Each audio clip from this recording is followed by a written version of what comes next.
نماز کے بعد بیٹھے رہنا اپنی جگہ پر، اس سے گناہ معاف ہوتے ہیں، درجے بلند ہوتے ہیں۔ فرمایا درجات کیا ہیں؟ نماز کے بعد بیٹھنا یہ درجوں کی بلندی ہے، اللہ اس سے درجے بلند کرتے ہیں، اس لیے نماز پوری ادا کیا کر۔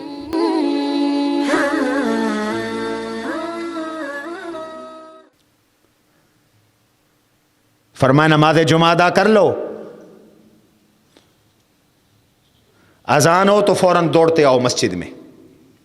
اذا نودی للصلاة من یوم الجمعہ فسعوا الى ذکر اللہ وذروا البیع، جمعے کی پہلی اذان ہو، دکان بند، دفتر بند، کاروبار بند، مسجد میں آؤ۔ پہلی اذان کے بعد یاد رکھو کاروبار کرنا حرام ہے، رزق حلال نہیں حرام ہے۔ اچھا آ گئے، خطبہ سنا، نماز پڑھی۔ فَإِذَا قُضِيَتِ الصَّلَاةُ، جب نماز مکمل ہو جائے، ادا کر چکو، ادھوری نہ۔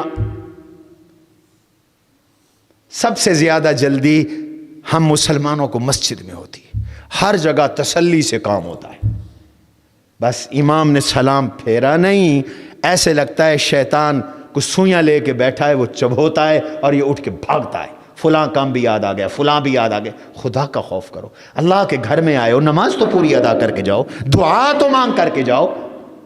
بہت سارے ایسے بھی بزرگ ہیں نماز پڑھتے ہیں اور نماز کا ثمرہ انعام اللہ سے لے کے نہیں جاتے، دعا نہیں کرتے، جا رہے ہیں بھاگے جا رہے ہیں، بھاگے جا رہے ہیں، بھاگے جا رہے ہیں۔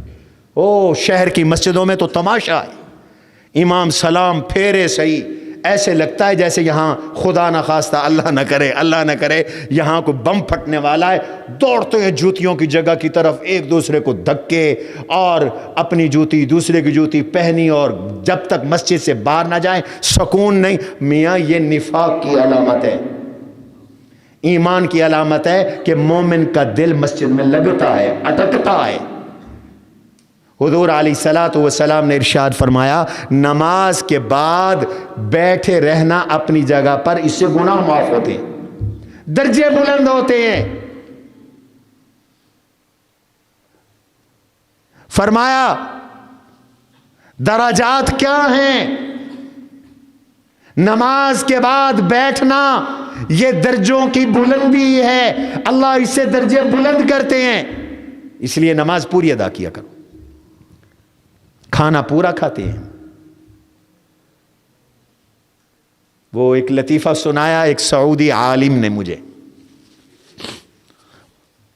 ایک جگہ کھانے میں اکٹھے تھے، ایک ملک میں، باہر ملک کی بات ہے، تو وہ سعودی عالم مجھے لطیفہ سنانے لگے، کہنے لگے کہ وہ دعوت تھی، کھانا ختم ہو گیا تو میزبان کو مہمان نے دعا دی، یہ حدیث میں دعا آتی ہے، اکل طعامکم الابرار، تمہارا کھانا نیک لوگ کھائیں، وافطر عندکم الصائمون، روزے دار تمہارے دسترخوان پہ روزہ افطار کریں۔ حضور نے دعا دی، ہم تو بچتے ہیں کوئی مہمان آئے، حضور کہتے ہیں تیرے دسترخوان پر روزے دار افطار کرتے رہیں، نیک لوگ تیرا کھانا کھاتے رہیں، اس لیے روزہ داروں کو ڈھونڈ ڈھونڈ کے افطار کروایا کرو بھائی، یہ رمضان کا مقبول عمل ہے، 2-4 بندے روز پکڑ کے لایا کرو، آؤ بھائی میرے ساتھ دسترخوان پہ تم افطاری کر لو، اور اگر کوئی نہ ملے تو افطاری مدرسے میں طلباء کے لیے بھجوا دیا کرو، مسافروں کو دے دیا کرو۔ پچھلے سال میں عمرہ کر کے آیا تو افطاری سے پہلے فلائٹ اتری، نکل کر ہم ایک مسجد میں، ملتان کینٹ کی مسجد میں آ گئے، ہم نے کہا یہاں افطار کرتے ہیں، اتنا وقت نہیں تھا کہ افطاری خرید کر کے لا سکے، آگے کینٹ کی مسجد پینے کا پانی نہیں تھا، یہ مسلمانوں کی حالت ہے۔ بابا رمضان وسعت کا مہینہ ہے، وسعت کر دو، اللہ تمہارے رزق میں وسعت کر رہے ہیں، تم خرچ کرنے میں وسعت کرو۔ بات دور نکل گئی تو کہنے لگے، اس نے دعا دی، اکل طعامکم الابرار وافطر عندکم الصائمون وسلط علیکم الملائکہ، تمہارا کھانا نیک لوگ کھاتے رہیں، روزے دار تمہارے دسترخوان پہ افطار کرتے رہیں، اللہ کے فرشتے تم پر رحمت بھیجیں، اور ساتھ کہہ دیا الا جبریل، مگر جبریل وہ تم پر دعا نہ کرے، تمہارے لیے دعا نہ کرے۔ میزبان نے کہا، وہ عربی تھا، اس نے کہا بھئی یہ کیوں؟ اس نے کہا اس لیے کہ کھانا تو کھایا ہے، چائے نہیں پی، تو چائے جو نہیں پی اس لیے ایک فرشتہ آپ کے لیے دعا نہ کرے۔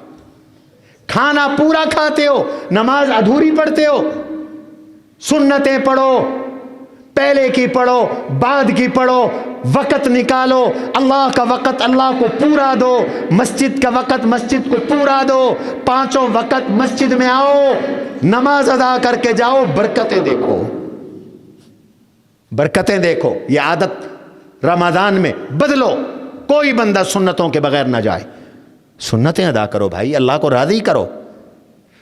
فرض اللہ کے دیے ہوئے ہیں، سنتیں حضور کی عطا کی ہوں، ویسے تو عاشق رسول ہو، نبی کی سنت پہ عمل نہیں۔